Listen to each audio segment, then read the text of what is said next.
lido por Antônio Sérgio Grell. Canto primeiro. 1. Musa, celebra a cólera do Almada, que a fluminense igreja encheu de assombro, e se ao douto Boalô, se ao grave Eupino, os cantos inspiraste e lhe teceste, com dóceis mãos as imortais capelas, perdoa se me atrevo de afrontá-la, esta empresa tamanha, tu me ensina a magna causa e a temerosa guerra, que viu desatinado um povo inteiro, homens do fórum ao Motacés, Senado, oficiais do exército e do fisco, provinciais, abades e priores, e quantos mais a uma defendiam o povo, a igreja e a régia autoridade. 2. E tu, cidade minha airosa e grata, que ufana miras o faceiro gesto, nessas águas tranquilas, namorada de remotos magníficos destinos, deixa que o véu dos séculos rompendo a minha voz, ressurja a infância tua, viveremos um dia aquele tempo de original rudez, quando a primeira cor que se te mudou do muito afago, de mãos estranhas e de alheias tintas, a tosca ingênua fronte te adornava, não de joias pesada, mas viçosa, de folhagens agresses, quão mudada minha volúvel terra, que da infância te poliu a rudez pura e singela, obra do tempo foi que tudo acaba, que as cidades transforma como os homens, agora a flor da juventude, o seio, que as mantilhas despira de outra idade, graciosa enfeita, crescerás com ela, até que vejas descambar no espaço o último sol, e ao desmaiado lume, alvejarem-se-te as cãs, então sentada sobre as ruínas últimas da vida, velha embora, ouvirás nas longas noites a teus pés os soluços amorosos destas perpétuas águas, sempre moças, que o tamoio escutou bárbaro e livre, mas quão longe o crepúsculo branqueia desse sol derradeiro a asa dos séculos, muita vez roçará teu seio amado, sem desbotar-lhe a cor, ainda esses ecos das montanhas que invade o passo do homem, hão de contar aos sucessivos tempos, muito feito de glória, estreno a grande Guanabara serás. Ó, não encubras o gesto de ambição e de vaidade, de travessa agitada garridice, tão amável de certo, mas tão outro do acolhimento do roceiro modo, dos teus dias de infância, justo é ele, varia com a idade o gosto, és moça e moça do teu século. 3.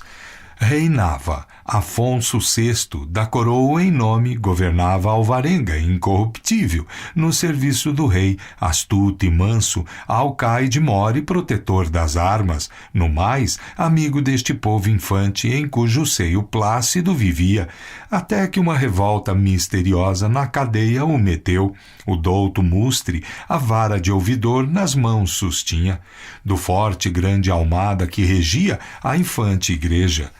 Tal vate cristão que os heróis mártires cantou piedoso, passeando um dia na velha terra grega, lar-se em bando, as mesmas aves contemplou que outrora, rasgando como então um azul espaço, iam do Ilício às ribas africanas. Canto 2. 1. Reticências. 2. Em doce paz agora refazendo tantas forças há pouco despendidas na crua guerra contra o vão senado, que sobre ser desprimoroso o bronco era um grande atrevido e imaginava atar-lhe as bentas mãos, vedar-lhe o passo, se da antiga capela a várzea humilde para poupar as reverendas plantas a subida da íngreme ladeira, o mártir Sebastião mudar quisesse, a sombra se acolheu da casa sua, ó regedor da fluminense igreja, não de outra sorte o ríspido pampeiro, depois que os campos e revoltos mares desabrido varreu, as asas frouxas de novo enrola, o ímpeto refreia e a morada dos Andes se recolhe. 3. Então a gula, que jamais lograra de todo triunfar na infante igreja, a viu preguiça revoando busca e vai achá-la cochilando à porta de um amável garção que os bens houvera, e o nome dos avós a custa ganhos, de muita cutilada e muita lança em África metida. Ali com ela descem indigestões e apoplexias, sua querida e diligente prole. Umas pálidas são, outras vermelhas, e todas ofegantes e cansadas, de esvaziar boticas sem descanso e encher continuamente os cemitérios, com a pesada planta a gula toca, o peito da preguiça que estremece, abre os olhos a custo a língua, a mastigar começa algumas frases, quando a irmã nestas vozes, prorrompendo, a palavra lhe corta. Será crível que do nosso poder, sempre mofando, só a ira governe há tanto tempo? A Fluminense Igreja e que o prelado das nossas armas em desdouro eterno, num perpétuo lidar empregue os dias, que nem ócios, nem jogos, nem banquetes, a raiva lhe moderem? Mana amiga, dentro em breve prostradas ficaremos, que o poder usurpando a pouco e pouco, ela só reinará no mundo inteiro. 4. Deste jeito falando, a voraz gula, os brios da preguiça abala e acorda, e a lembrança lhe traz desconsolada de quantas vezes a terrível ira as obras malogrou das artes suas. Vamos, lhe diz, a cercear-lhe o gosto do triunfo. Propício ensejo é este, mas que nenhum, este revolto oceano que dous mundos divide a acender guerras, a rebelar o coração dos homens, a bárbara transpôs. Isto dizendo, toma nos braços a preguiça e voa, com certa frouxidão, cortando os ares, e a Guanabara descem, entre a ermida que ao nazareno artífice votara a piedade cristã, e esse edifício que albergue foi de míseros culpados e onde hoje trou o popular congresso. A casa do prelado aos olhos surge, ali descendo a gula e a preguiça.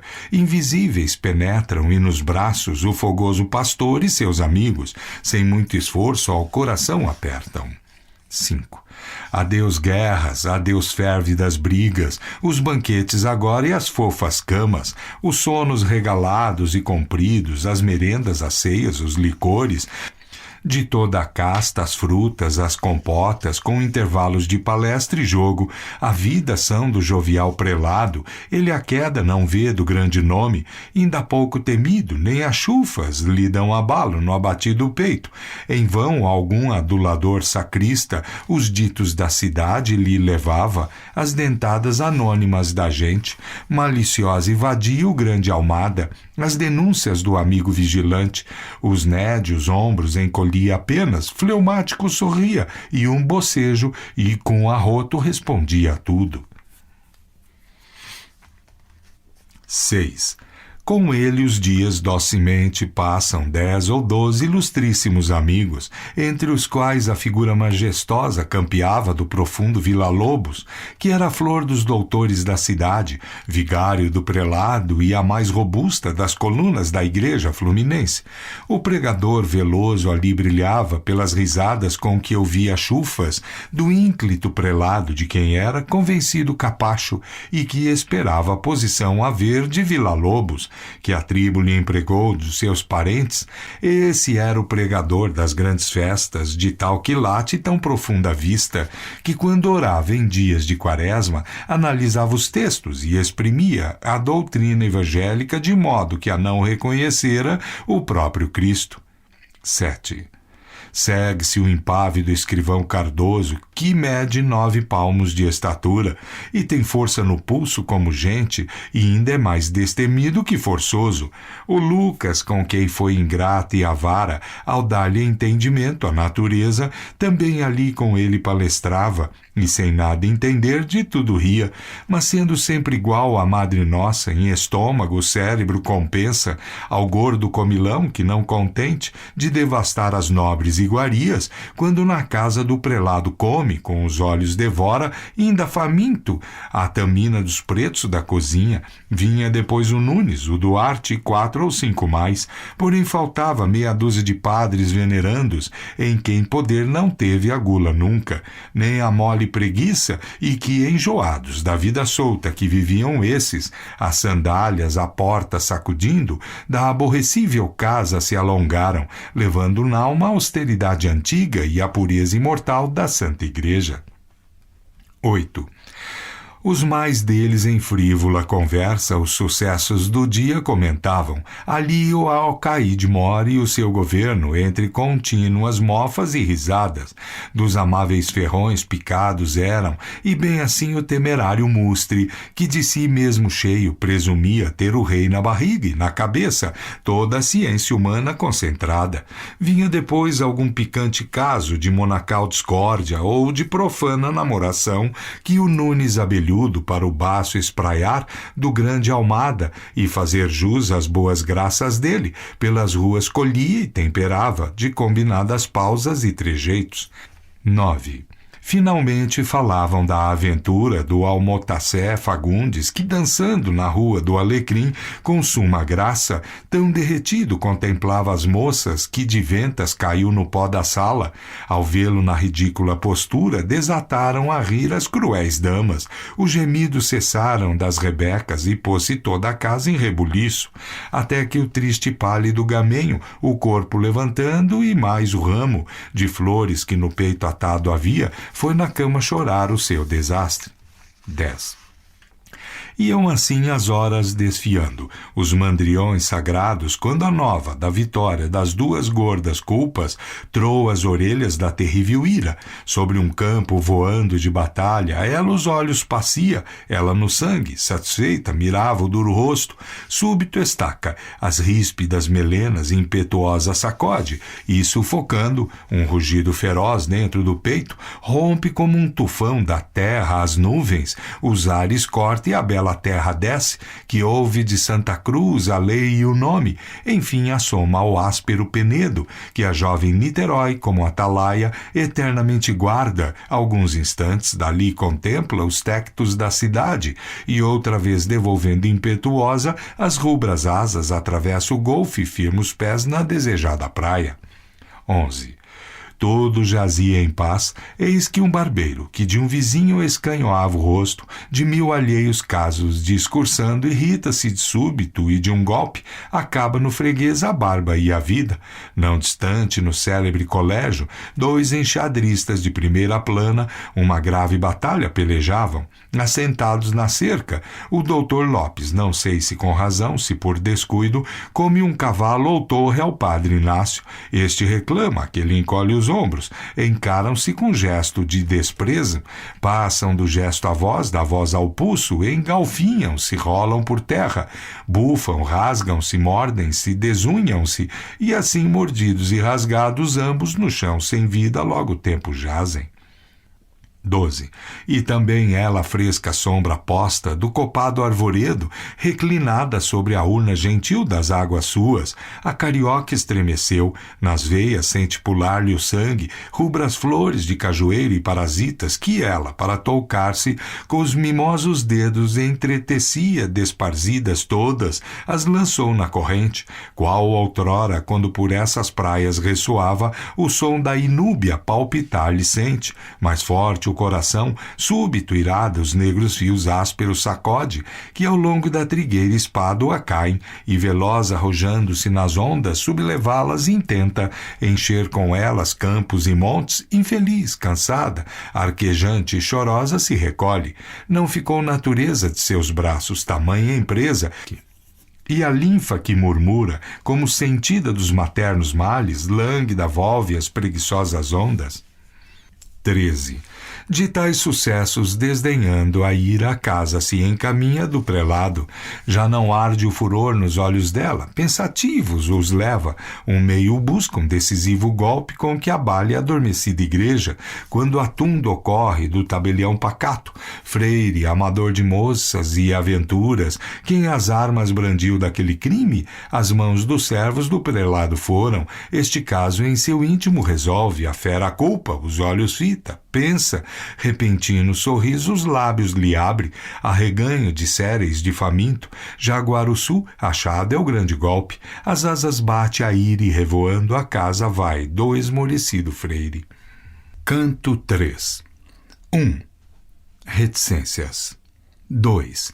Que lance há nessa comédia humana em que não entrem moças, descorada como heroína de romance de hoje, alva como as mais alvas deste mundo, tal que me disseras lhe negar o sangue.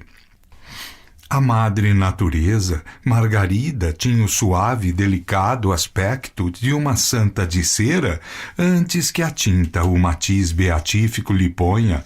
Era alta e fina, senhoril e bela, delicada e sutil, nunca mais vivo transparecer em rosto de donzela. Vergonhoso pudor, agreste e rude, que até de um simples olho se ofendia e chegava a corar se o pensamento lhe adivinhava anônimo suspiro ou remota ambição de amante ousado.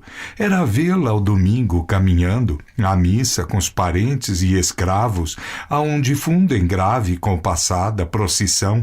Era ver-lhe a compostura, a devoção com que escutava o padre, e no Agnus Dei levava a mão ao peito, mão que enchia de fogos e desejos 10 ou 12 amadores respeitosos, de suas graças vários na figura, na posição, na idade e no juízo, e que ali mesmo à luz dos bentos sírios, tão longe vêm lá os maus costumes, ousavam ainda suspirar por ela. 3. Entre esses figurava o moço Vasco, a flor dos vadios da cidade, namorador dos adros das igrejas, tafu de cavalhadas, consumado nas hípicas façanhas, era o nome que mais na baila andava.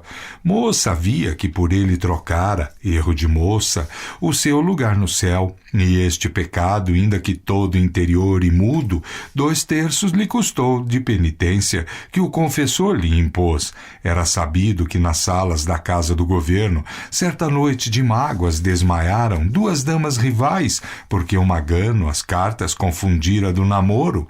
Estas proezas tais que o fértil vulgo com aumentos de casa encarecia, e a bem lançada perna e o luzidio dos sapatos e as sedas e os veludos, e o franco aplauso de uns e a inveja de outros, o cetro lhe doaram dos peraltas.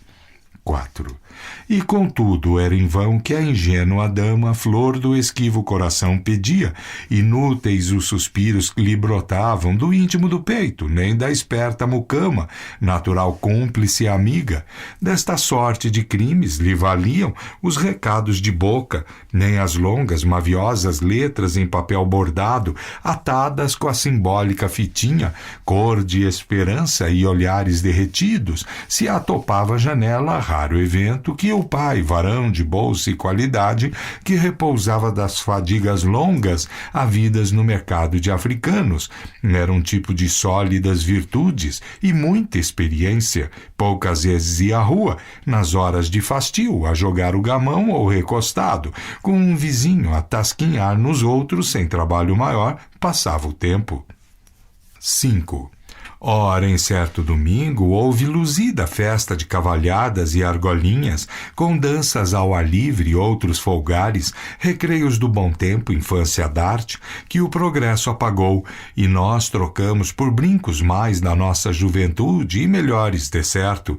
Tão ingênuos, tão simples, não. Vão longe aquelas festas, usos, costumes são que se perderam, como se hão de perder os nossos de hoje, nesse rio caudal que tudo leva impetuoso ao vasto mar dos séculos. 6. Abalada a cidade quase tanto como nos dias da solene festa, da grande aclamação, de que ainda falam com saudade os muchachos de outro tempo, varões agora de medida e peso, todo o povo deixara as casas suas. Grato ensejo era aquele, resoluto a correr desta vez uma argolinha. O intrépido mancebo empunha a lança dos combates, na fronte um capacete de longa, verde, flutuante pluma. Escancha-se no dorso de um cavalo e armado vai para a festiva guerra. Ia a passo o corcel, como ia a passo seu pensamento, certo da conquista, se ela visse o brilhante cavaleiro, que por amor daqueles belos olhos derrotar prometia na estacada 100 de rivais. Subitamente vê apontar a ríspida figura do ríspido negreiro, a esposa o segue e logo atrás a suspirada moça, que lentamente e plácida caminha com os olhos no chão, corpíleo a veste de azul veludo, a manga arregaçada entrelaçada até a doce curva, o braço à mostra, delicioso e nu, a indiana seda que a linha mão de moça arregaçava, com aquela sagaz indiferença que o demo ensina às mais singelas damas. A furto lhe mostrou breve e apertado no sapatinho fino, o mais gracioso, o mais galante pé que ainda há nascido nestas terras. Tacão alto e forrado de cetim rubro lhe alteava o corpo e airoso modo lhe imprimia no passo. 7. Ao brioso corcel em curtas rédeas, vasco e detém-se. A bela ia a caminho e iam com ela seus perdidos olhos.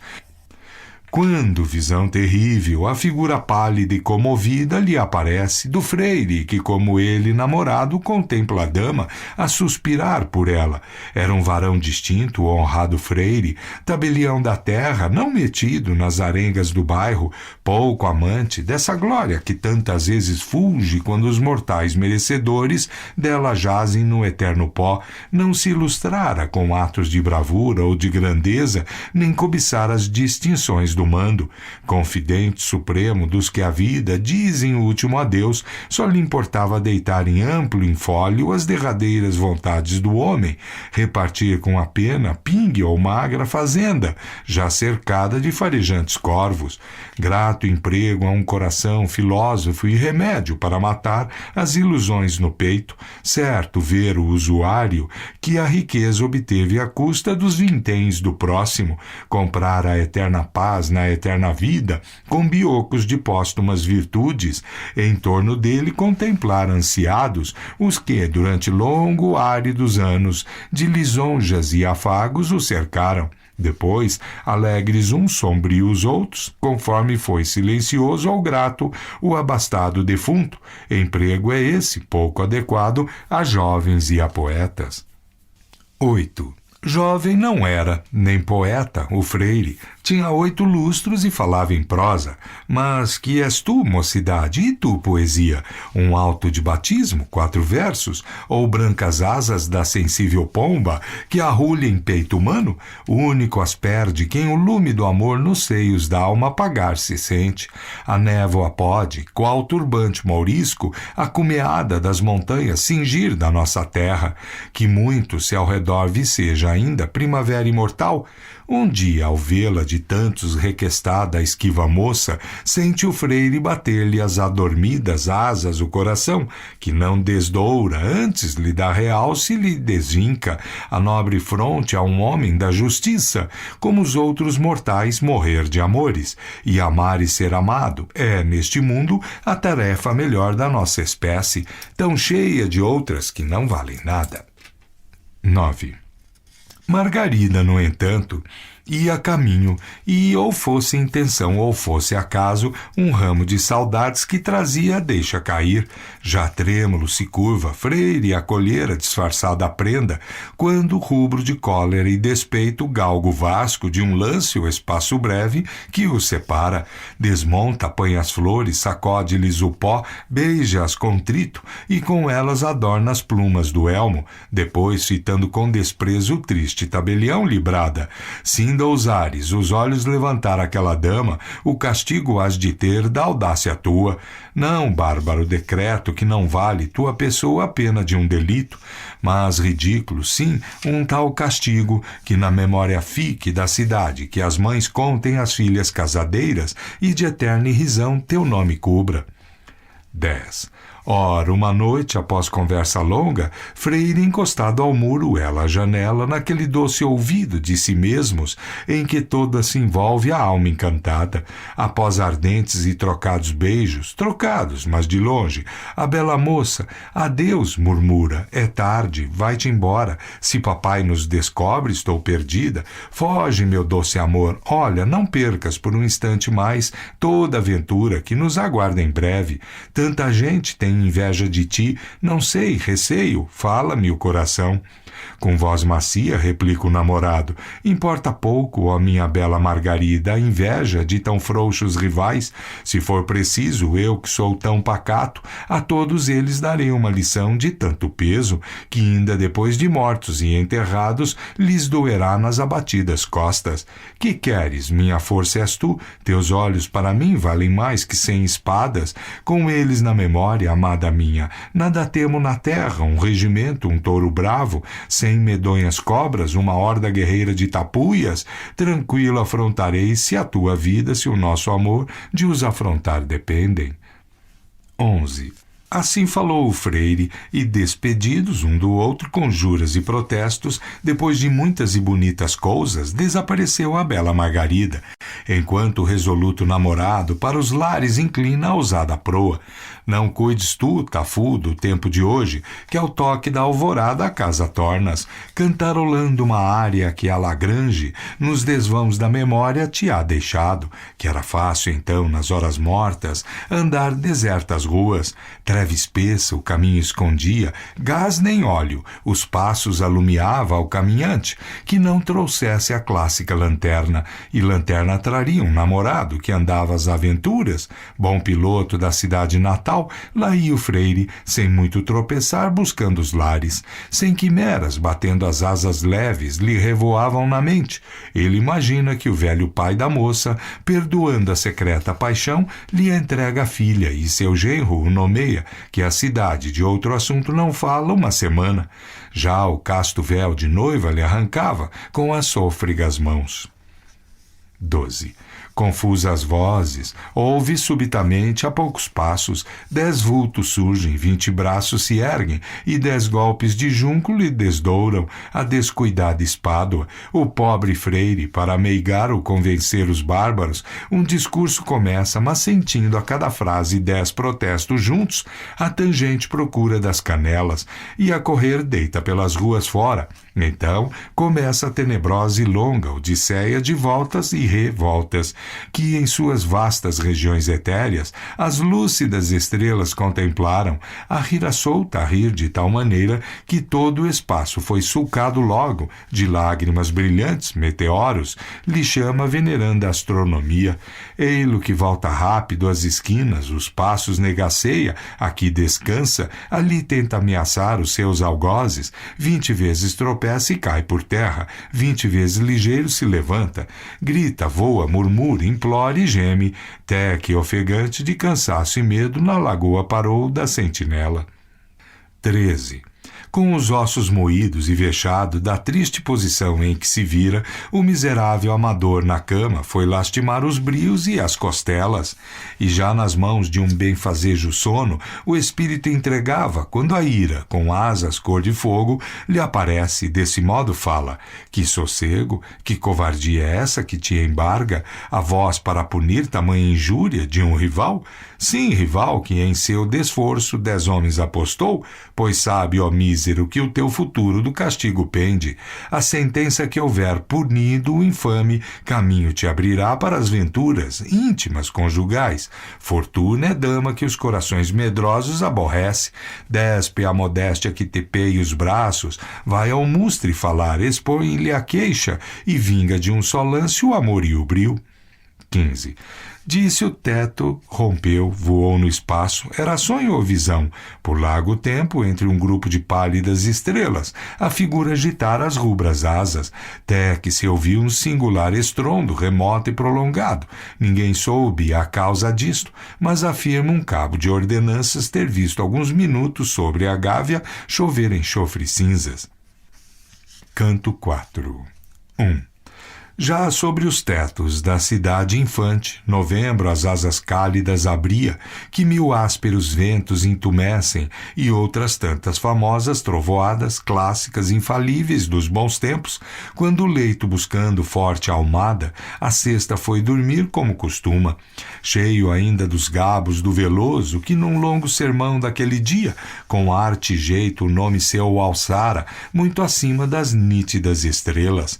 Estende-se na cama e a fantasia, naquele bruxulear em que não vela, nem dorme ainda a humanidade nossa, começa de pintar-lhe um vasto quadro de grandezas futuras.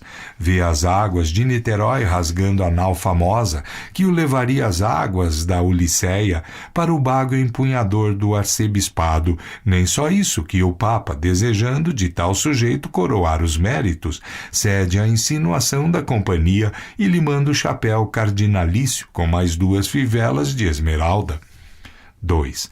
Jamais dormido que acordado estava, e na região das lúcidas quimeras todo se lhe engolfava o ânimo ardente, quando uma voz subitamente o acorda. Era a terrível ira que, tomando a figura do Vasco, seu sobrinho, na alcova entrou bradando desta sorte: ó, que afronta, meu tio, que desonra! Quem tal dissera? O tresloucado mustre, o ouvidor atreveu-se. Isto dizendo, numa cadeira cai, salta da cama, aturdido o prelado, e lhe pergunta: que afronta, que ousadia, que mistério, anunciar-lhe vem daquele modo? Então a ira, revolvendo os olhos, com voz surda, lhe diz que o fero mustre atrevera-se a abrir uma devassa entre os servos da sua senhoria. 3.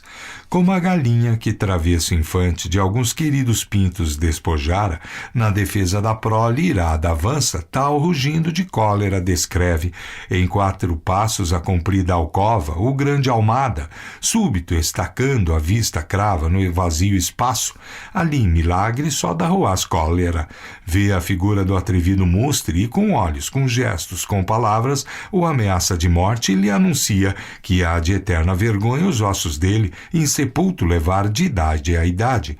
Tão incrível, diz ele, enorme audácia, de vir meter as mãos no que pertence à minha eminentíssima pessoa.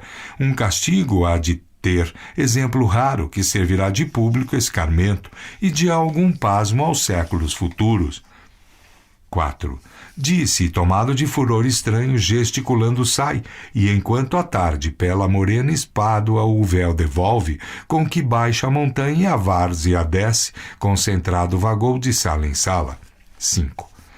Longa noite lhe foi, áspero catre, os macios colchões lhe pareciam, ao pastor fluminense que 100 vezes fechara os tristes olhos, sem conseguir dormir a noite inteira, no cérebro agitado lhe traçava a mão da ira 1000 diversos planos contra o fero ouvidor.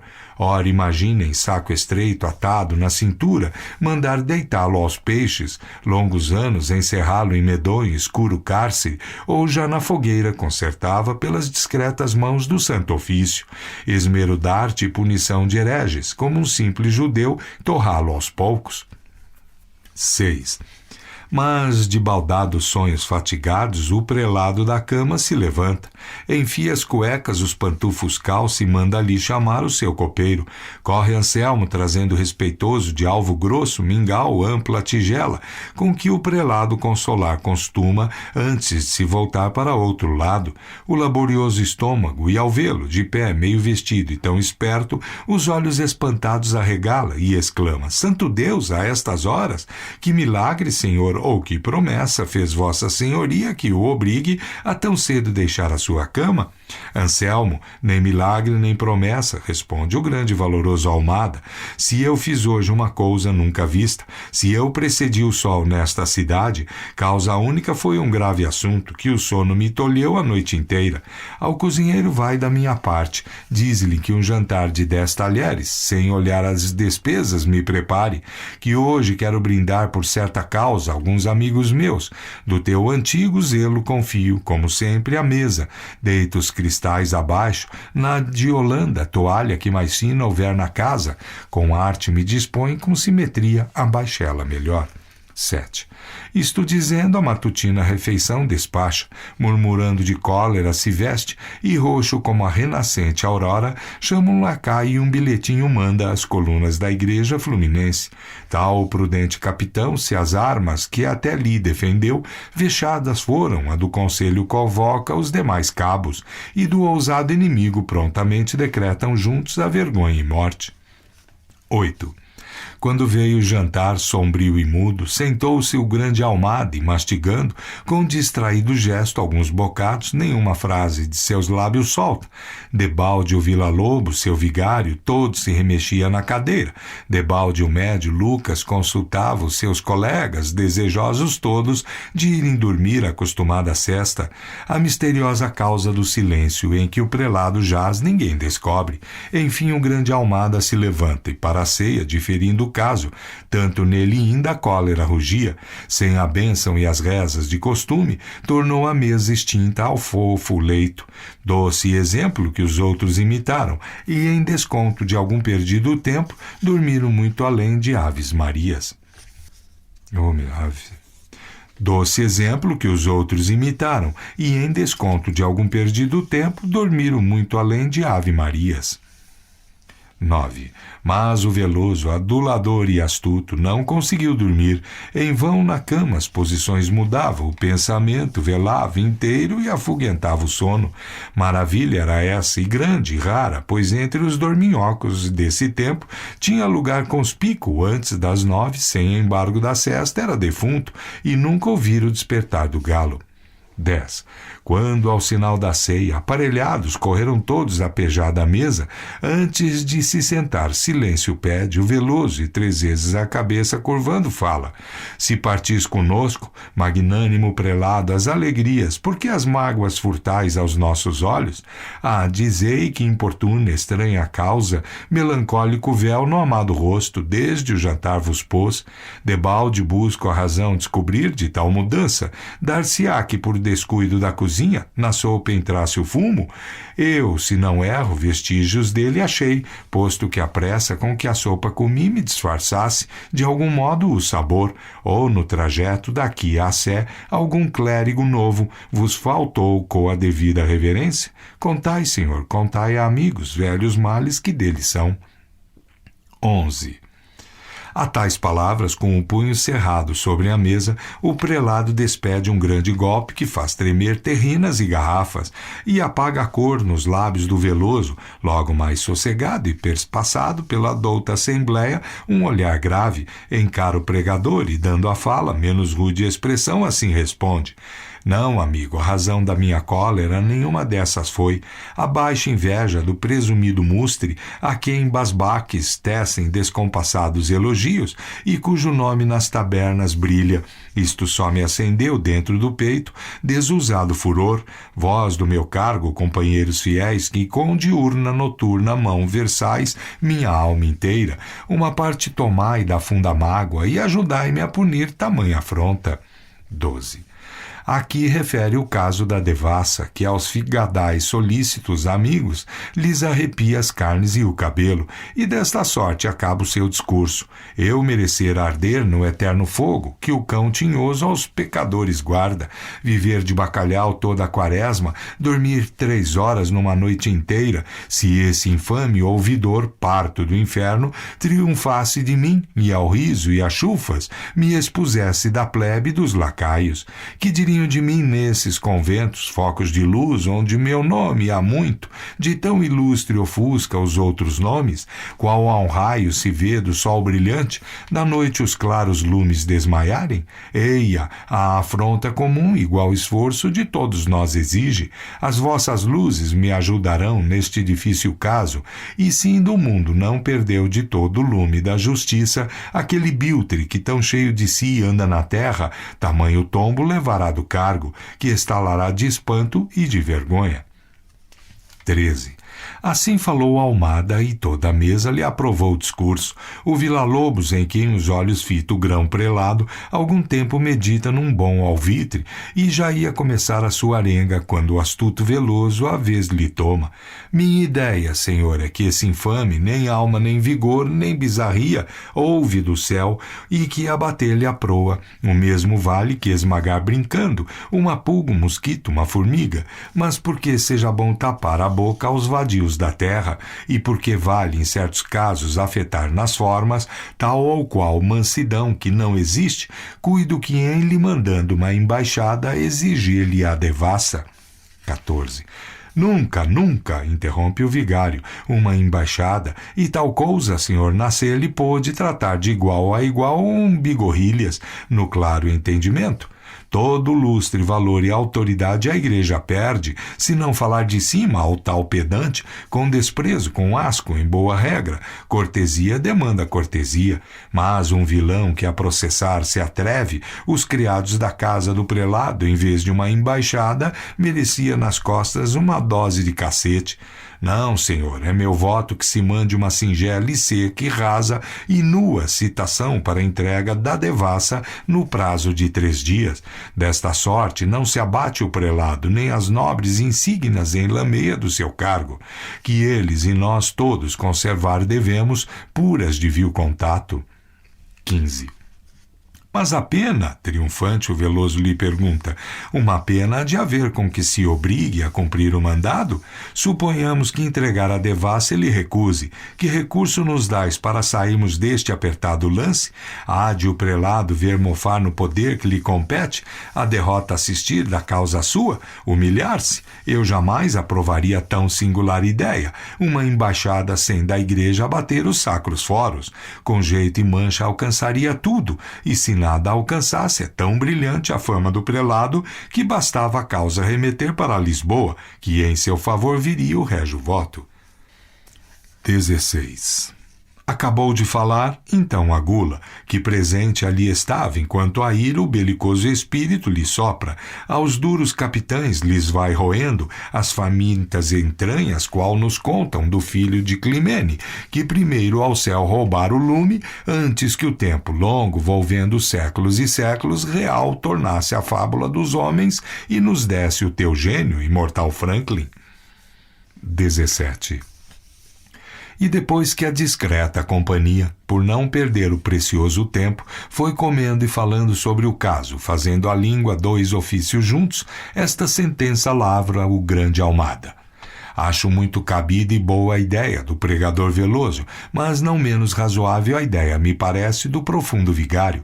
Aceito-as ambas e praticá-las vou. Desta maneira ostento mansidão e com mais força o golpe lhe darei, se me recusa a devassa entregar. Ao mesmo tempo, alterada não vejo a paz gostosa em que de outras fadigas descansamos. Entretanto, convém que armado e pronto vá logo o embaixador.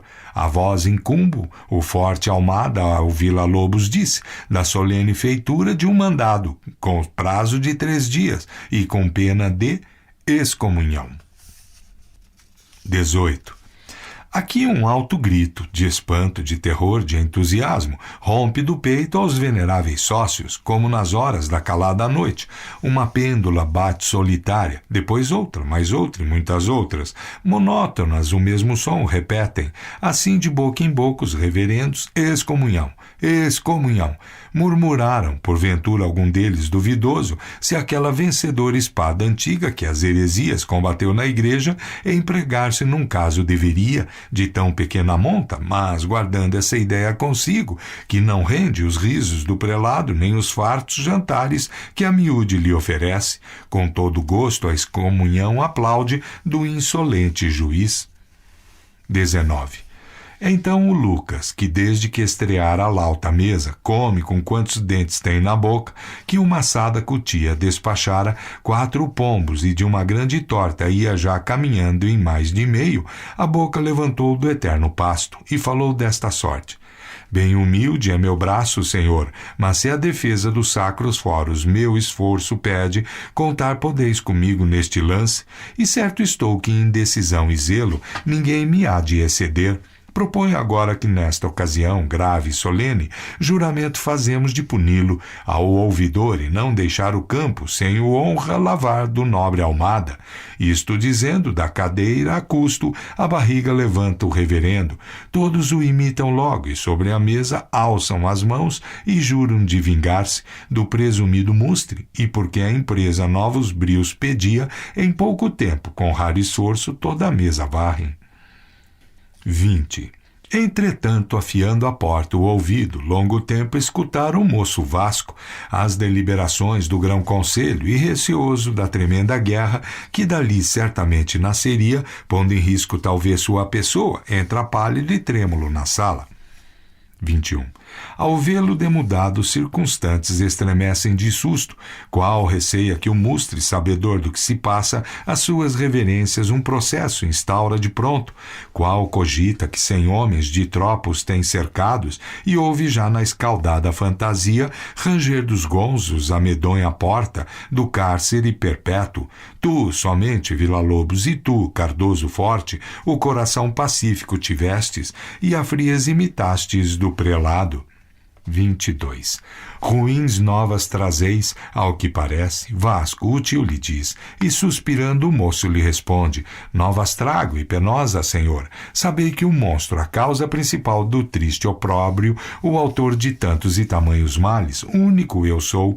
Meu atrevido braço armou os vossos servos. É seu crime verdadeiro, e fui eu. Calar o resto, algum tanto vexado, mas o tio, contraindo as grisalhas sobrancelhas, com que faz abalar toda a família, nestas ásperas vozes logo rompe: que houve um crime, e qual, e quando, e por que causa? A causa era mais pura, amor. 23. A tais palavras o auditório de boca aberta fica, mal ousando acreditar em tanto atrevimento, e curioso de saber o resto, mais que todos os outros o veloso interrogar quisera o moço Vasco. Contudo nada diz, que é a regra sua sondar primeiro o ânimo ao prelado, de quem copia sempre a catadura, e é turvo, se lhe é turvo, alegre, alegre. 24. Ora, pois, fosse a causa amor ou ódio, o tio diz, importa nada ao caso, nem por isso uma linha só recuo do meu procedimento. Desejara, no entanto, a história ouvir do teu delito. Esta grave assembleia certamente preferira entreter-se de outras coisas mais chegadas à nossa dignidade e santa condição, mas não importa. Um dia não são dias, e é de jeito que instruamos de todo este processo.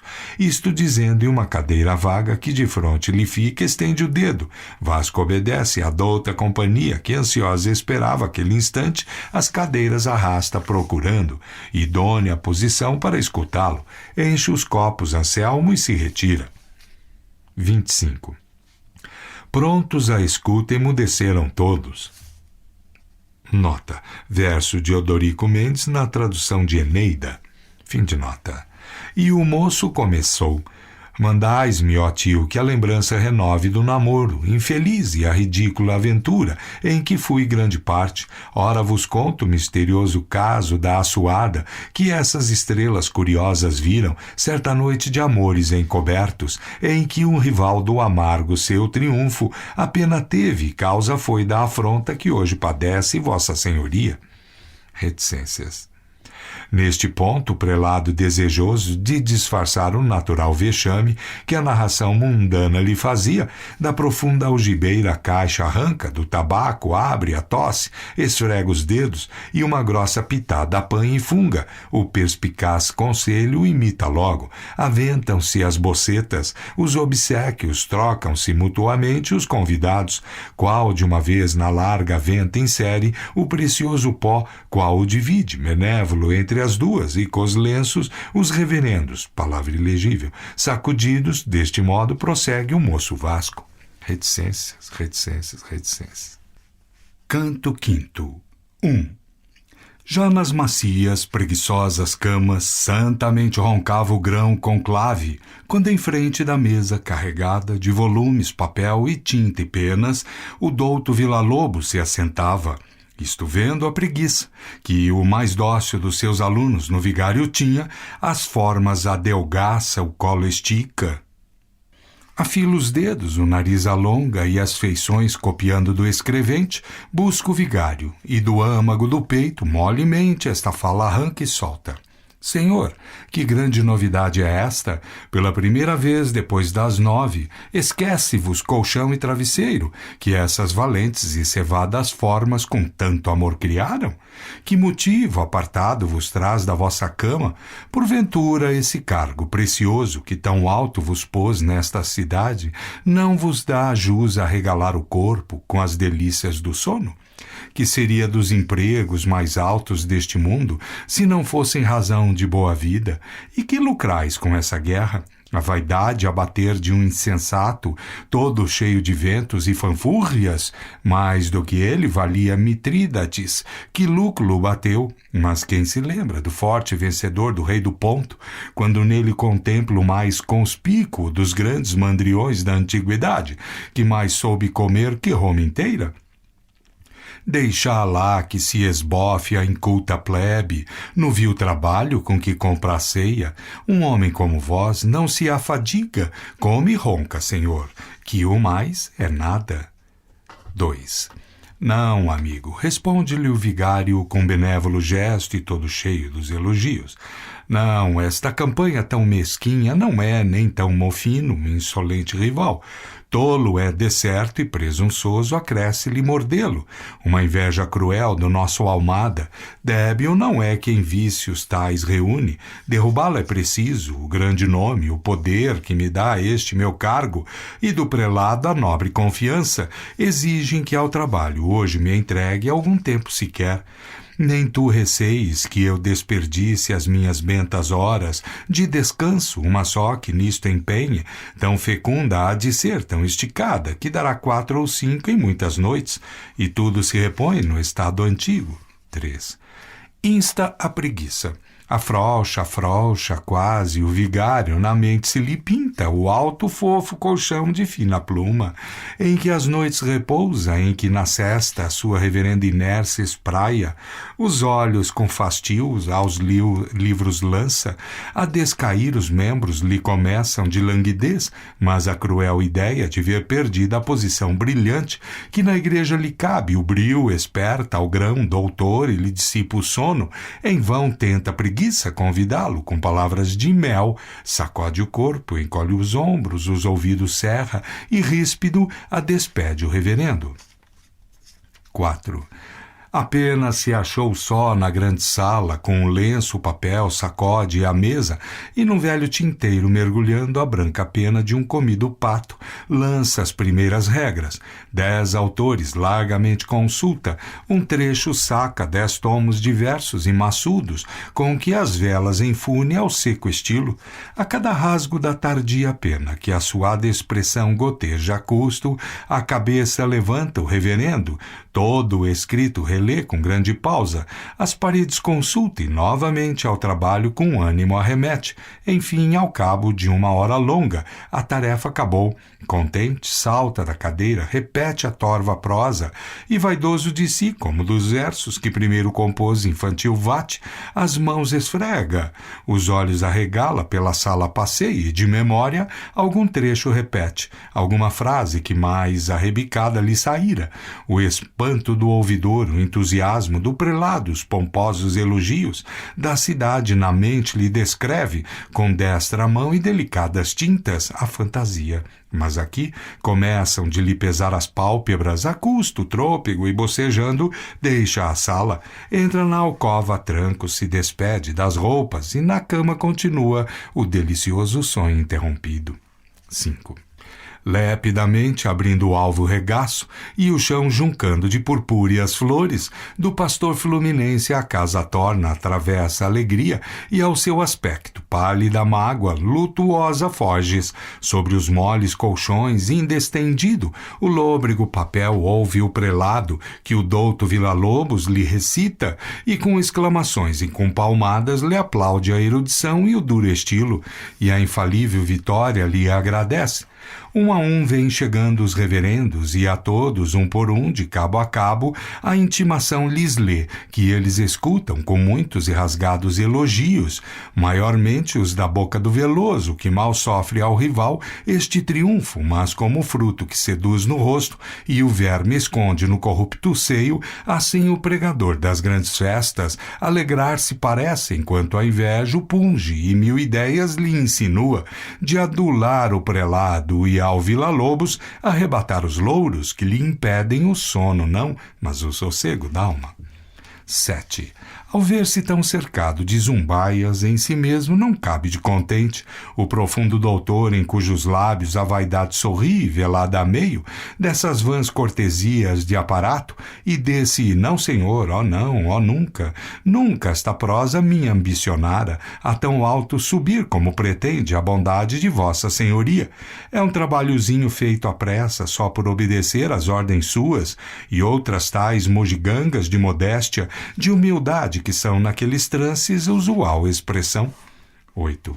Mas tu, Cardoso, êmulo foste do feliz vigário, quando para intimar o austero mustre te ofereceste ousado, havia fama, temerário escrivão que a natureza para servo do altar te não fizera, que nasceras com balda de meirinho ou capitão do mato.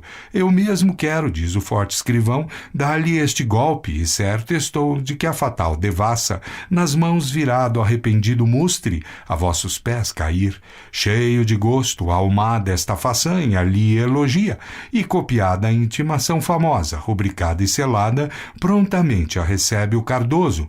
2 abraços o prelado lhe dá, e mais a bênção que o livrará das tentações do diabo. Dá-lhe ainda mais, de uma gaveta saca um tremendo chapéu pomposo e feio, que lhe mandara um monge italiano, e que ele às 7 chaves escondia. Tomai, lhe diz, este chapéu que há anos de alheias vistas guardo. Ele só vale mais que 20 orações. Tomai-o, é vosso. 9. Era um chapéu de 3 enormes bicos, respeitoso, o escrivão lhe imprime um beijo e na cabeça o põe assim de casa, para intimar o mustre se encaminha. Vaidoso e cheio da missão que leva, as ruas atravessa da cidade, o pavor antevendo e os calafrios do mesquinho ouvidor, quando o mandado de seus lábios ouvir e na cabeça sentir descarregar o grande golpe. A notícia, entretanto, ia correndo pela cidade toda e a cada passo, nas esquinas, nas lojas se detinha a gente curiosa e os olhos punha no famoso escrivão, mas sobranceiro, impávido, calcando a dura terra, sem fazer caso do miúdo povo, no caminho prossegue. Já chegava aos edifícios últimos e a planto despovoado chão pisava folto, quando em frente lhe surge lacrimosa, brígida, mocetona, de mão cheia, caseira sem rival, mescla robusta de áfrico sangue e sangue da alva Europa. 10. Nos braços dela uma gentil criança dorme placidamente e então sorrindo ao ver o belo infante e o brando sono que essa alma em flor não machucada ainda de ásperas mãos humanas sobre as asas à doce região dos anjos leva para o Cardoso. Brígida chegando da mão lhe trava, os olhos ergue a medo e estas palavras trêmulas suspira. Revendo, Senhor, coragem tanta, cega destimidez, prendas tão raras, perdoai da caseira o atrevimento, fatais vos hão de ser, de boca em boca corre que ide citar a toda a pressa o bárbaro ouvidor. Ai, mais que nunca a ideia de perder-vos me acobarda. Que será desta mísera criança se o padrinho lhe falta, e sem conforto, nem amparo, nem mão experiente, houver de caminhar do berço à campa?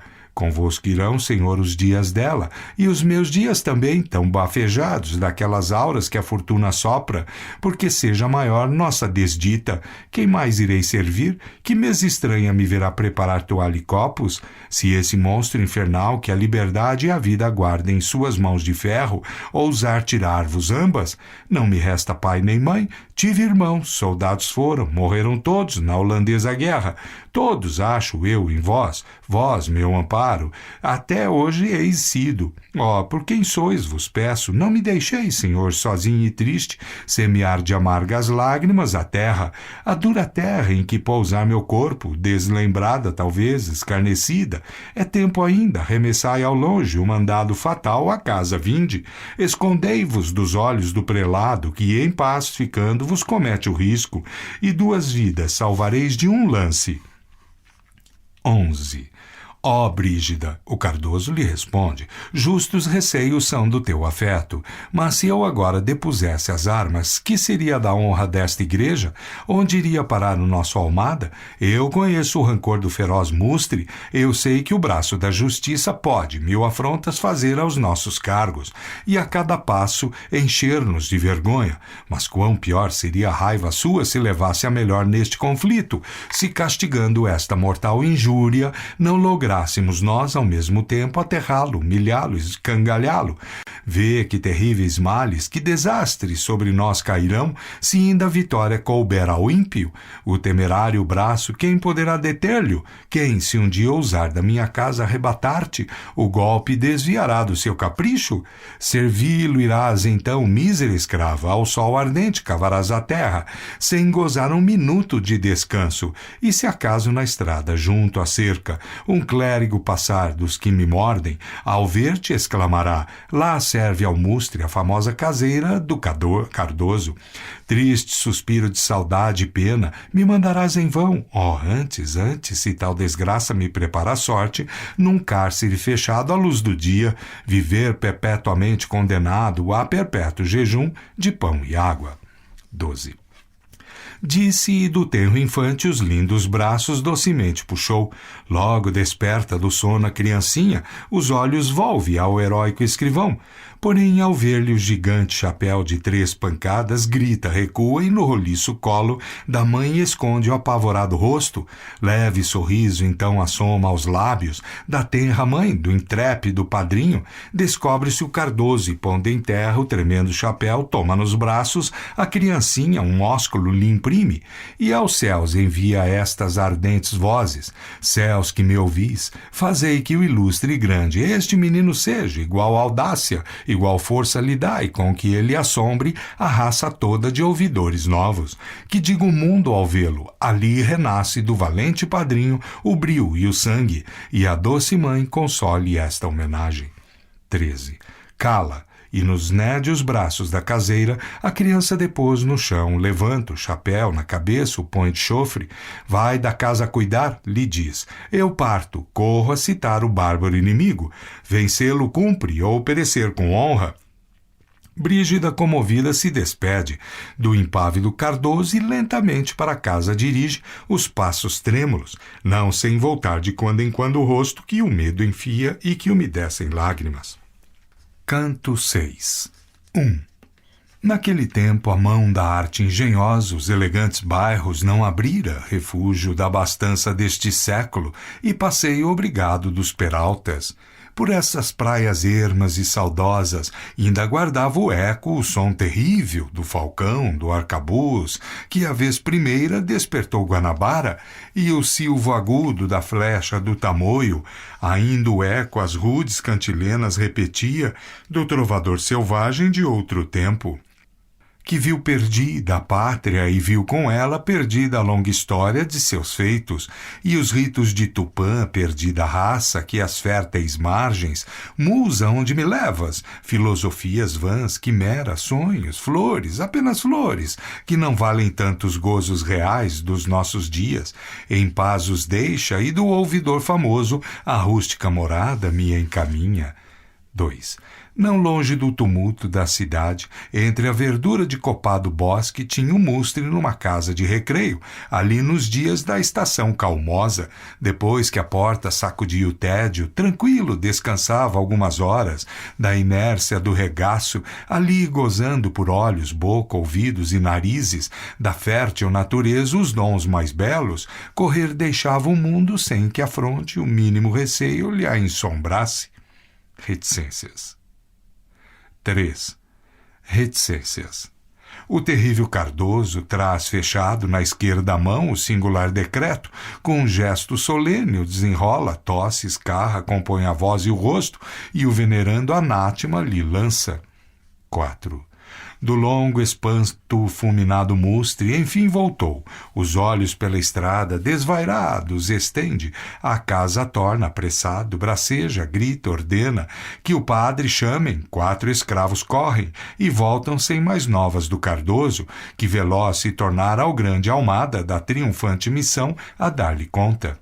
5. Já trêmulo de raiva, já de susto, o magistrado fica, ora calado, algum tempo rumina, ora soltando descompassadas vozes e suspiros. Atônito percorre a casa inteira, vagamente cogita uma vingança contra o duro rival, mas logo a triste realidade o coração lhe afrouxa. A fantasia pinta-lhe o desprezo dos devotos sinceros, a medonha, a dura solidão da vida sua, o fugir dos amigos, os estranhos, que por trás uma cruz fazendo nele, mais sozinho na terra vão deixá-lo, do que em praia deserta ingrato dono deixa um triste cavalo moribundo. Ora pensa em fugir, ora em prostrar-se do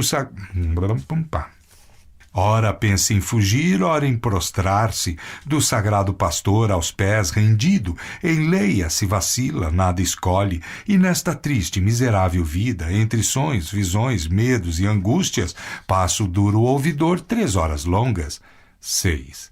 Enfim, ceder a almada determina, a devassa entregar-lhe, assentar pazes, comprar um pouco a salvação eterna, uma esperança ao menos, manda logo à casa do escrivão que ali lhe traga a famosa devassa, que enviada de véspera lhe fora e todo aflito de sala em sala, passeando espera.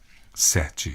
Mas a terrível ira que perdia, deste modo a campanha começada, pois no seio da paz de novo entrando, todo seria da preguiça e gula.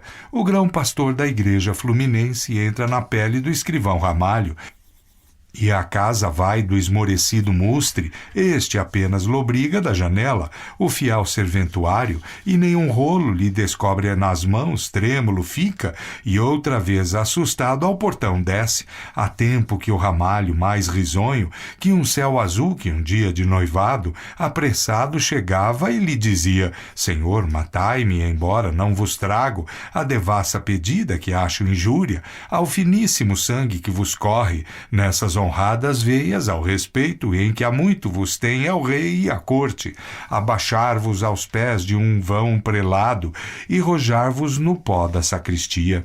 8.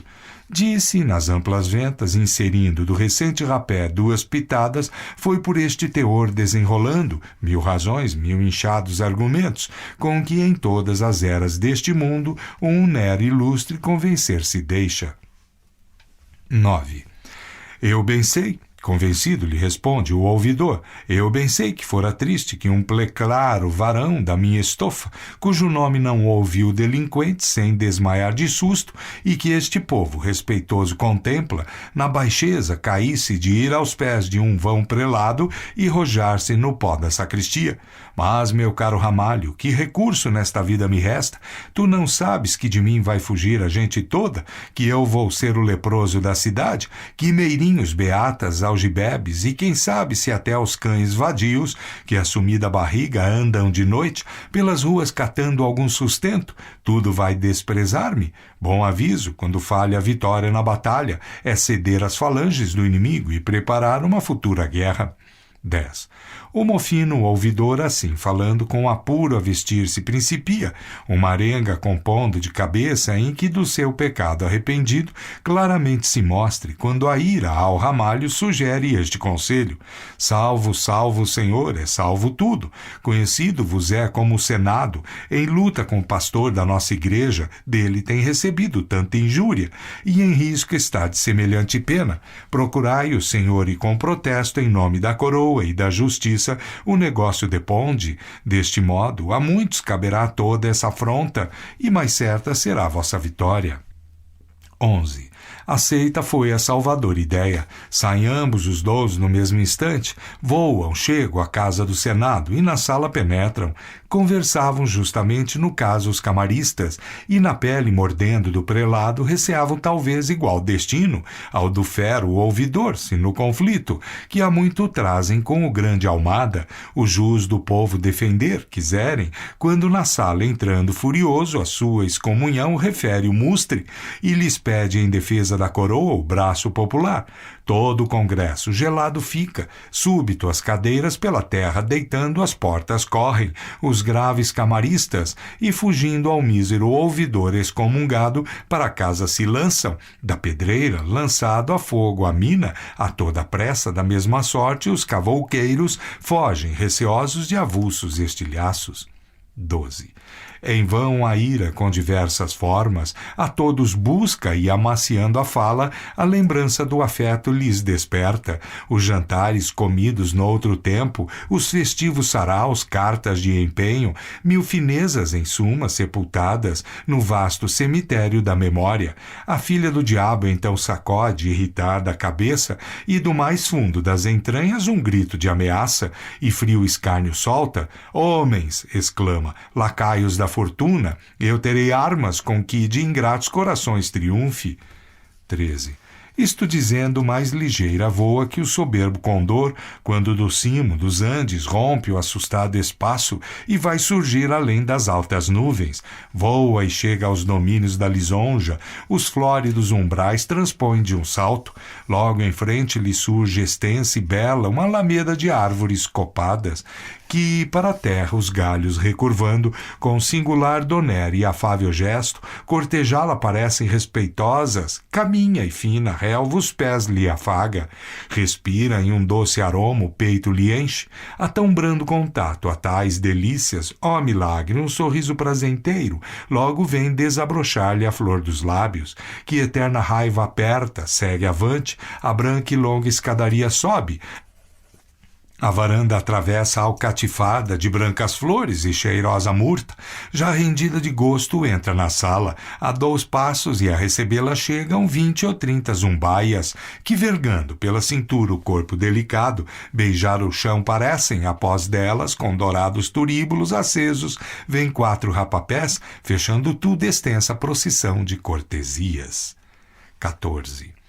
De tais recebimentos na morada, o primeiro salão transpõe a culpa, entra no camarim forrado todo de flores, de arabescos, laçarias, que enche contínuo tépido perfume, de 6 grandes caçoulas de alabastro, entra e defronte de um pomposo espelho, a lisonja descobre que risonha 1000 cumprimentos novos ensaiava e 1000 versos rasteiros repetia, ao ver a feroz culpa, a dona amável, uma grande mesura em 4 tempos, graciosa face, e diz: "A que milagre devo eu esta visita? Acaso o orbe que é o peso treme de tuas nobres armas, estreito campo é já para teus feitos? Vens o peito acender da serva tua? Bem cruel me há de ser esse desastre, mas se é do teu gosto, sofrerei contente, a terra beijarei que tu pisares, e acharei na desgraça a glória minha." A ardilosa lisonja, assim falando, toda se curva e a orla do vestido da culpa chega aos lábios, mas a ira prontamente a levanta e nos seus braços, com meneios benévolos, a aperta e logo fala: "A tua paz respeito, turvar não veio a deliciosa corte, donde o mundo governas, mas auxílio do teu engenho quero." Aqui lhe conta a famosa aventura do prelado, a angústia do ouvidor e a covardia dos ingratos amigos de outro tempo, e pede que a lisonja as armas suas contra estes empregue. "Que mesquinho serviço exiges?" A lisonja exclama. "Eu podia mandar 4 zumbaias, tanto bastava por vencer o ânimo dos rebeldes, mas sendo a vez primeira que vens honrar estes quietos passos, abater-lhes o colo irei eu mesma e levá-los de rojo aos pés do mustre." 15.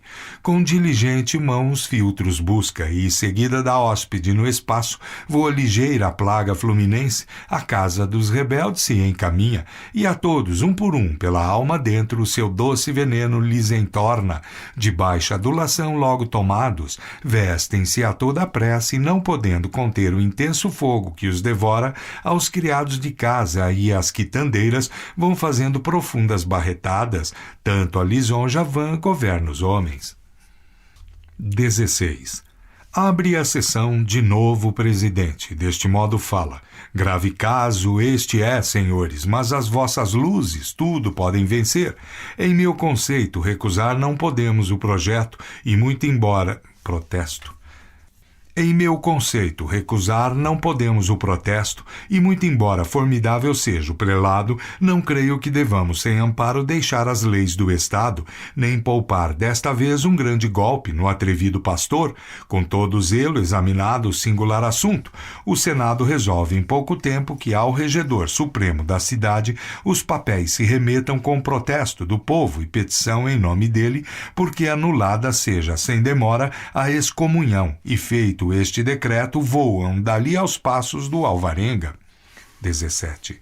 O alcaide mor, que os meios estudava de praticar no esmorecido povo, com a aguda lanceta do Senado, uma sangria nova, cortesmente os faz sentar e prazenteiros ouve, e depois de os ouvir com grande pausa, a petição da Câmara recebe, sem muita hesitação, mas porque seja o caso novo e caminhar convenha, sem da Igreja ferir os santos foros. Manda o governador que se convidem os diversos teólogos da terra, o reitor do colégio, Dom Abade, o guardião dos filhos de Francisco, Frei Basílio, prior dos carmelitas e alguns licenciados de mão cheia, que o nó desfaçam deste ponto escuro. Canto 7. 1. A preguiça, no entanto, conduzira aos macios colchões o grande Almada, e um sono amigo lhe fechara os olhos, enquanto os ilustríssimos amigos, todos em volta do escrivão Cardoso, pela 10ª vez na sala próxima da excomunhão a narrativa escutam, e com ditos de mofe, com risadas, a vitória celebram, na esperança de que o prelado os ouça e lhes aceite, agradecido esta homenagem nova. 2. Eis que um sonho, agitando as asas brancas, leve espalha no cérebro do Almada, como gotas de chuva rara e fina, um só sutil de mágicas patranhas, sonha, em que há de sonhar o grão prelado, vê no espaço um ginete alto e possante, a solta galopando, e logo nele, elmo de ouro, armadura de aço fino, a briosa figura de um guerreiro. Tenta, irritado, o indômito cavalo, o cavaleiro sacudir na terra, mastiga o freio, empina-se e escolceia, voa de norte a sul, de leste a oeste. Ora a pata veloz roça nos mares, ora igual ao tufão descose as nuvens. Mas o galhardo cavaleiro as rédeas, com as fortes mãos encurta, e pouco a pouco o ríspido quadrúpede sossegue para no ar.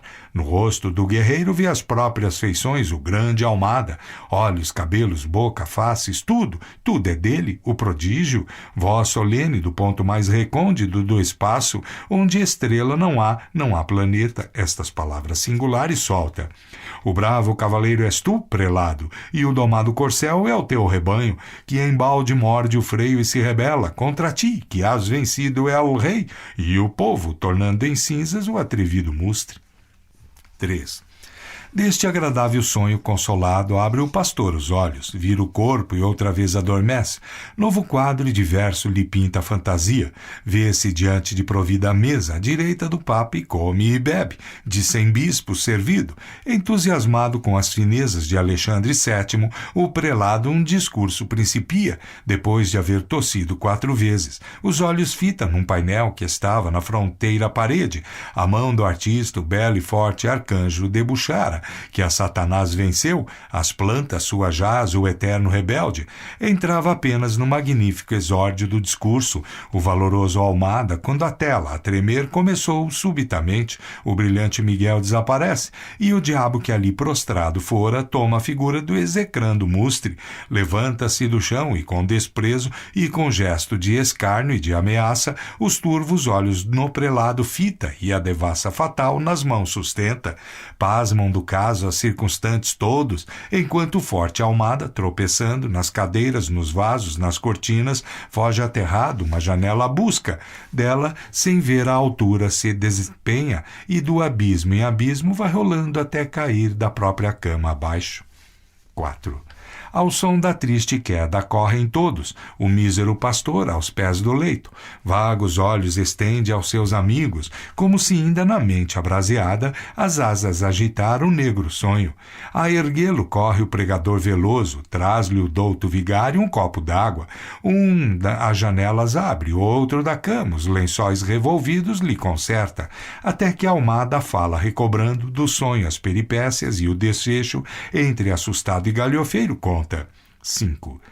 Ai, prelado, infeliz, verdade amarga, verdade que não sonha o passageiro, esbaforido Lucas te anuncia. Terrível golpe foi, largos minutos, atônito e caído sobre o leito. O prelado ficou como se vira por efeito de imenso terremoto. A seus olhos cair toda a cidade. Não era sonho, então. Vencia a causa, o pérfido inimigo. Vai com ele o imprudente Senado, e sem vergonha, nem receio o governo, ambos protege. Tais ideias no cérebro do Almada confusamente rolam. 20 vezes quer falar, 20 vezes abre a boca, donde não sai mais que vão suspiros. 6. Porém a ira quem blasfêmias prazem, a tempo chega e lhe desata a língua. Qual da feia carranca de um céu negro, de águas coriscos, furacões pejado, se vê subitamente sobre a terra, grossa chuva cair e em pouco tempo encher amplas campinas, praças, ruas, tal da boca com ímpetos lhe saem injúrias, gritos, ameaças, mortes, em borbotões do coração subindo e as atentas orelhas alagando. Guerra, declara o agente do Senado, guerra ao governador, a todos, guerra. E se o céu não tem raios que os fulminem, nem abismo a terra que os engulam, eu cavo abismos, eu tempero raios, e essa baixa ralé da espécie humana verá que, ainda vencido, eu sou Almada. 7. Disse, enfiando as mangas da batina que o cortesão veloso lhe entregava, precipitadamente deixa a alcova, e durante 1 hora ou pouco menos meditou na desforra. Onça bravia, numa jaula fechada, não se move, não fareja com mais impaciência, mais aflita não busca uma saída do que o grande prelado pela sala, cogitando vagava. Certamente, desta sorte, o pastor consigo pensa, o Senado, o governo e o tolo mustre de mãos dadas estão. Talvez o caso maquinado já fosse há muitos dias para me derrubar, mas que outro golpe devo agora empregar naqueles biltres, a não ser enforcá-los? Que remédio, se triunfar de mim eles alcançam a grande posição e o grande nome desta triste miséria, hão de salvar-me. 8. Nisto, o mísero Lucas, que não teve jamais o gosto de uma ideia sua, pela primeira vez sente brotar-lhe na solidão do cérebro vazio um alvitre. Ansioso, corre à Almada, que ao ter notícia deste caso novo, com sincera alegria o cinge ao peito e dos lábios lhe pende inquieto e sôfrego. Assim, no meio das revoltas águas do oceano que o vento sacudira, já sem forças, um miserando náufrago, olhos e mãos estende a derradeira tábua que lhe ficou. Muito vos deve, diz o Lucas, a egrégia companhia dos padres de Jesus, e esse colégio que ali daquele outeiro vos contempla. Uma mão lava a outra, com finezas, as finezas se pagam. Se do voto depender do reitor a vossa causa, que é certamente voto de mão cheia, e trunfo superior aos demais trunfos, vá sem demora, vossa senhoria, dos favores cobrar-lhe o pagamento, que a vitória final é toda nossa. 9. A tais palavras o prelado sente pelas veias coar-lhe um sangue novo e toda reviver-lhe a derradeira, quase extinta esperança. Então nos braços o Salvador amigo, recolhendo, com lágrimas de gosto assim lhe fala: ó, 13 4 vezes mais ditoso que o destemido Aquiles, que da boca do divino cavalo ouvia apenas anunciar-lhe a sua próxima morte. Que o destemido Aquiles, que da boca do divino cavalo ouvia apenas anunciar-lhe a sua morte próxima, ouço da tua o próximo triunfo. 10. Disse e apressa, engolindo alguns bocados do já frio jantar que há muito o espera, das insígnias do cargo se reveste, entra na cadeirinha e aos pajens manda que ao colégio conduzam sem demora. Velozes partem e suando em bica vão trepando a ladeira e à casa chegam, que ali no viso da colina encerra em seu discreto seio um garfo ilustre da vasta onipotente companhia. Desce a certa distância o grande Almada, encara a porta e trêmulo de susto alguns minutos fica, mas vencendo o natural terror que lhe infundiam a casa e seus famosos moradores, com ânimo atravessa o curto espaço e vai bater à porta do convento. Não de outra sorte o resoluto César, chegando à margem do vedado rio, algum tempo hesitou se contra a pátria, se contra si lançar dever à sorte. Mas logo ao gênio seu abrindo as asas, o Rubicon transpõe afoutamente, tudo fiando da propícia estrela, contra a pátria marchou e a liberdade. 11. Vinham do refeitório, que era farto e o próprio de tão nobre companhia, os veneráveis padres, quando a nova correu de que chegara o grão prelado. Com alvoroço desce logo a vê-lo toda a comunidade, as cortesias respeitosas lhe faz, os cumprimentos, os elogios vãos com que lhe enfuna de túmidas vaidades a cabeça. Dali à livraria o levam logo com grandes cerimônias, e ao pedido de falar com o reitor secretamente, todos os padres dão aos calcanhares. 12. Fechada a porta e junto da janela, ambos os dois sentados gravemente, estende os olhos o prelado e abrange todo esse plaino de água não pejado, de tantíssimas velas e bandeiras, que hoje as brisas do mar de Guanabara molemente flutuam. Longa serra vê cortar o horizonte e além galgando com os voos da leve fantasia, campos descobre caudalosos rios, matas que humano pé não profanara, e cheio de um sincero entusiasmo faz um breve discurso cujo tema, bela terra, foi o seu futuro, discurso em que, porque melhor atasse o seu entusiasmo à causa sua, de alto louvar encheu a companhia, em cujas reverendas mãos se acolhe, diz ele ao concluir, o miserando prelado contra quem o governo e o povo, implacáveis as armas do ódio, assestam. 13. Com lastimosa voz logo refere miudamente o caso da devassa, o perigo da igreja, a eterna mancha, e o reitor pede cara a cara o voto. Sua paternidade alguns minutos calado esteve, e o trêmulo prelado sem os olhos tirar de cima dele. Último e frouxo lume de esperança, as unhas vai roendo impaciente. E 20 vezes na cadeira muda a posição do corpo. Enfim, o grave regedor do colégio aos ares solta um profundo suspiro e, levantando os olhos para o teto, assim lhe fala: Vítima sois, não única, do torpe e estólito Senado, este colégio alvo ha sido também das flechas suas, no conflito dos mangues a que o povo quer ter antigo jus, e que há muito pertencem claramente à companhia. Se eu vos narrasse esta comprida guerra, as ciladas do pérfido inimigo, os golpes encobertos, toda a raiva com que ele afronta a paciência nossa, inteira gastaria uma semana. Esperança não temos do triunfo. Quem nos defenderá? Que braço forte às fúrias se oporá do vão senado? Quem as mãos cortará do inculto povo? 14. Aqui o grande Almada da cadeira zeloso se levanta. Não conhece vossa paternidade um braço forte? Vale pouco, senhor, este prelado, mas longe está de apodrecer na terra. E enquanto um sopro lhe restar de vida, todas as ordens será da grande casa, de que é vossa pessoa ornato ilustre. Descansai, descansai, eu tenho um meio de o chamar à razão. Contra o Senado, se teimar em falar no jus do povo, e contra o povo, se gritar com ele, excomunhão darei, se for preciso. 15. Tais palavras, ouvindo sobre o peito, cruza as mãos o reitor e lhe agradece ao prelado este rasgo de pujança e grandeza sem par. Eu não ousava tanto esperar de vossa senhoria, a quem muito já deve a casa nossa, e que tão espontâneo hoje me estende a generosa mão. Na vossa causa sabeis que eu nunca deitaria um voto que contrário vos fosse, e de tranquilo que a defender-vos sairei armado. Com as melhores peças o conselho há de a vós escutar deste colégio e confirmar a excomunhão do mustre e compeli-lo à entrega da devassa. 16. Um doce abraço estas palavras fecha, e mais alegre o ínclito prelado, que o mancebo amoroso se dos lábios colheu da amante o suspirado beijo, do reitor se despede, velozmente da cadeira se encaixa, em que viera e alegrar vai os ânimos aflitos das colunas da igreja fluminense. 17. As roliças colunas, entretanto, sobre o caso fatal deliberavam. Quando Almada chegou, em volta dele ansiosos todos a conversa escutavam, e as promessas do astuto jesuíta, em cuja honra o adulador Veloso um acróstico lembra e lembraria, igualmente um jantar, se o Nécio Lucas, que outra coisa não tem nos ermos cascos, primeiro não lançasse a grande ideia. Canto 8. 1.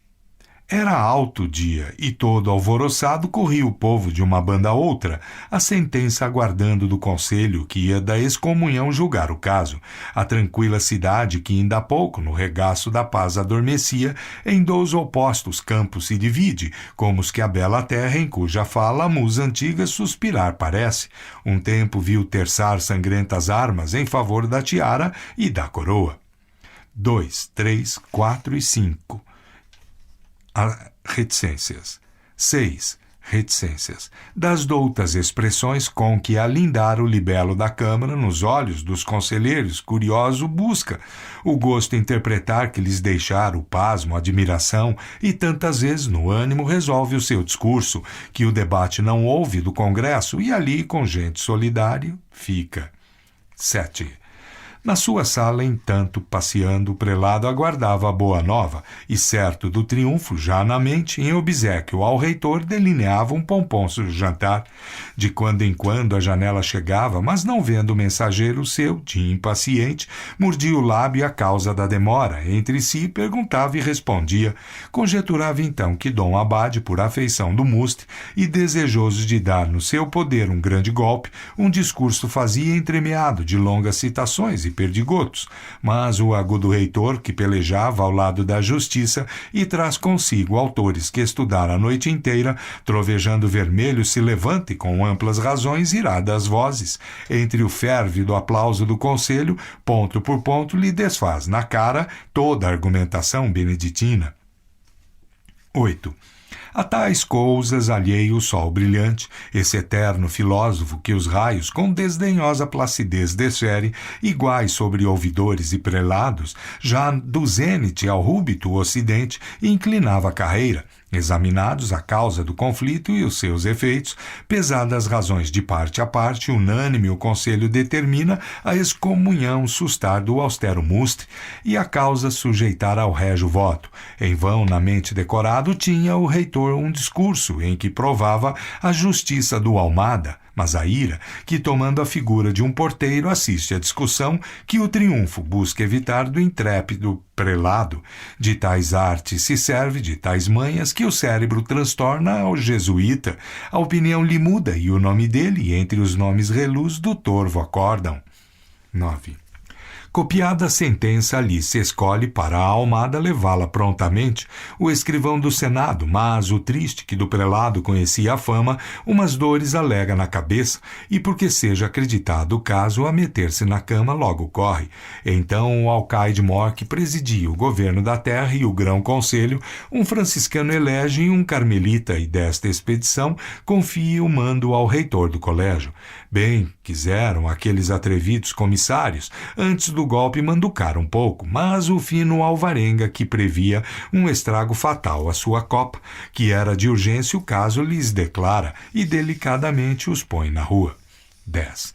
Estavas, grande almada, repousando de um ligeiro jantar, comido à pressa e rodeado dos fiéis amigos. Antegostavas o terror do Mustre e a triste humilhação com que viria de rojo as tuas veneráveis plantas, a remissão pedir dos seus pecados, quando a porta somou da vasta sala a grande comissão.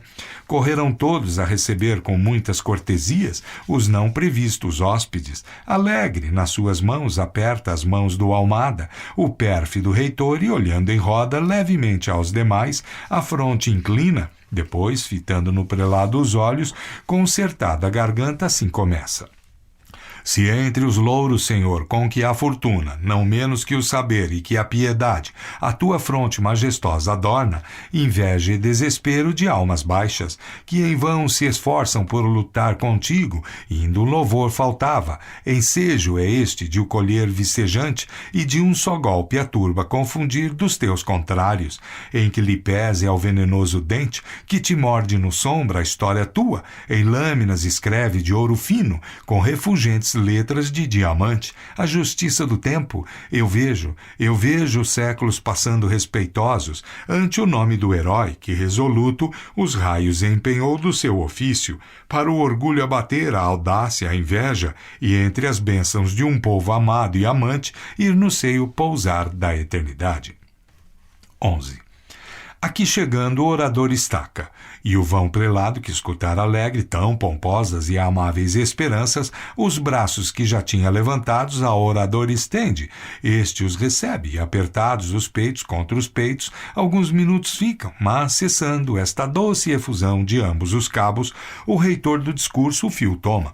Depois de um sério dilatado exame do intricado conflito em que empenhaste contra um duro rival todas as forças que a natureza que o saber te deram, o Congresso Teológico resolve, para servir-te, uma sentença justa, e porque tenhas o propício ensejo de exercer a vitória mais brilhante que a um guerreiro cristão jamais foi dada, porque venças melhor o teu contrário, lançando-lhe o perdão da culpa sua, suspender mando a excomunhão lançada e a causa sujeitar ao régio voto. 12. A tal nova o prelado empalidece, a vista perde, as pernas lhe bambeiam, no regelado lábio a voz lhe expira, e caiu como cai um corpo morto. Desenlace fatal, ao vê-lo um grito magoado foge dos amigos peitos, enquanto a comissão, entre o sussurro, sorrateira vai dando aos calcanhares, a desforrar-se do perdido tempo, no tardio jantar, os reverendos, o prelado, conduzem para a cama, e um físico chamar mandam à pressa. 13. Vê a gula vitória da inimiga e a figura do físico tomando a casa voa do abatido Almada, e depois de operar um breve exame aos aflitos amigos afiança a vida do prelado e sem deter-se com escrever fantásticas receitas, nem pedir xoxas, drogas de botica, manda que o cozinheiro sem demora uma gorda galinha ponha ao fogo e a tempere segundo as regras da arte, prontamente obedece o fiel servo e pouco tarda que um guloso aroma a casa toda invada e sutilmente na atmosfera da alcova se derrame. Prodígio foi nos lábios do doente, como alvejar costuma no horizonte. Dentre as sombras noturnas a alvorada, um sorriso desponta e pouco a pouco as pálpebras se vão arregaçando, quais as cortinas de nublado inverno que a criadora luz do sol nascente, a verdura da serra e da campanha e, enfim, o rosto da azulada esfera, lentamente esvaindo-se, descobrem. 14. Neste ponto, na alcova, entra o copeiro, a galinha trazendo e o grosso caldo, e o prelado, sentando-se na cama a convite de todos, logo bebe o caldo em 4 goles e trincava o tenro peito da ave quando a ideia do congresso fatal lhe sobe à mente. Do peito arranca um lânguido suspiro e, reprimindo as lágrimas, exclama: "Ah, se eu de todos esperar devia tão cruel decisão, reitor ingrato, só tu me espantas, único me feres, que eu tinha o voto teu e o teu abraço, e nisso confiado me entretinha em saborear a próxima vingança. Agora que mortal salvar-me pode de tão grande vergonha? Ó, quem dissera que o destemido Almada, cujo nome nas asas voa da ligeira fama, os mares assustados atravessa, Lisboa assombra e desnorteia o mundo, a tamanha baixeza chegaria que os alheios esforços mendigasse?" 15. Um profundo suspiro a voz lhe embarca, e, enfim, rompendo dos fulmíneos olhos, precipitadas lágrimas lhe banham. Pela primeira vez as faces pálidas, que ainda nessa manhã vermelhas eram, correm todos ao leito a consolá-lo, e ali lhe juram que afinal vitória, ou eles morrerão naquela empresa, ou ela há de caber ao grande Almada. Estavam neste ponto, quando a ira, invisível, entrando e vendo a gula, tenta roubar-lhe o infeliz prelado, em cujo peito uma faísca lança, já vermelho, já trêmulo, no leito ele a agitar-se todo principia, mas a astuta rival da feroz culpa, para o golpe atalhar subitamente, do mísero prelado se aproxima e toda a raiva lhe converte em fome. 16. As recatadas sombras, entretanto, o espaço tomam que o brilhante globo de vida e luz encheu. Raros luziam no firmamento os pregos de diamante com que a mão criadora do universo fixou a tela azul da larga tenda, em que apenas um dia nos sentamos, os que viemos do nada, os que apressados, vamos em busca da encoberta terra, da eternidade, nem acesa fora a saudosa lâmpada da noite, tão buscada das musas que suspiram suspiram suas quimeras, seus afetos castos, e amam dizer aos solitários ecos de que mágoas teceu ímpia fortuna o viver que os afronta. Rijo vento empuxava de longe opacas nuvens que a tempestade próxima traziam, como se nessa tenebrosa noite, em perturbar a doce paz da vida, com os homens apostasse a natureza. 17. Livre do abalo grande que o prostrara, o prelado cogita uma vingança. Os amigos convoque todos juntos, com aquela energia e vivo empenho que aos seus alunos a lisonja inspira, um meio buscam de vingar o Almada. Com gênio de água, o douto Villa-Lobos, os olhos deita a Roma, e quer que ao Papa se faça apelação, mas o Cardoso, de cuja intrepidez e sangue frio nem o próprio diabo se livrara, a excomunhão propõe dos santos frades, governador, senado e povo inteiro. Timidamente o abelhudo Nunes insinua o perdão. Assaz punido lhe parece o ouvidor. Toda a cidade a força do prelado conhecera. Indomável, terrível, era o tempo de regressar à santa paz antiga. Tais ideias o adulador veloso com escárnio refuta. Da almas fracas foi sempre a mole paz recosto amigo. Não das que o fogo endureceu na guerra, como a dele que as iras arrostara de todos os senados do universo a exigir-lhe o prelado. Convencido, estes conceitos tais escuta a Almada, e tendo meditado longo tempo, um recurso lhe lembra decisivo. A garganta concerta e desta sorte a falar principia. Companheiros. 18. Neste ponto um trovão estala e troa, e do conselho aos olhos aparece, sem do teto cair, nem vir do solo, uma torva e magníssima figura, de longas barbas e encovados olhos, que a rigidez marmórea traz na face, e o trêmulo congresso encara e exclama: basta já de lutar. Se tu, prelado, e vós, teimosos servidores dele, na guerra prosseguirdes que ameaça a doce paz quebrar deste bom povo, sabei que a mão severa do destino, nos volumes de bronze, uma sentença contra vós escreveu. Dos vossos cargos perdereis o exercício, e sem demora ireis pregar a fé entre os gentios. As tribos afrontar, as flechas suas, fome, sedes curtir, vigílias longas, que o castigo serão da vossa teima. 19. Isto dizendo, desaparece o vulto, que era nem mais nem menos a preguiça. Então os reverendos, assustados pela terra, se lançam, e batendo 9 vezes nos peitos, 9 vezes o duro chão, em lágrimas, beijando, pedem ao céu que dos eternos livros riscado seja o bárbaro decreto. Fim do poema O Almada. www.poeteiro.com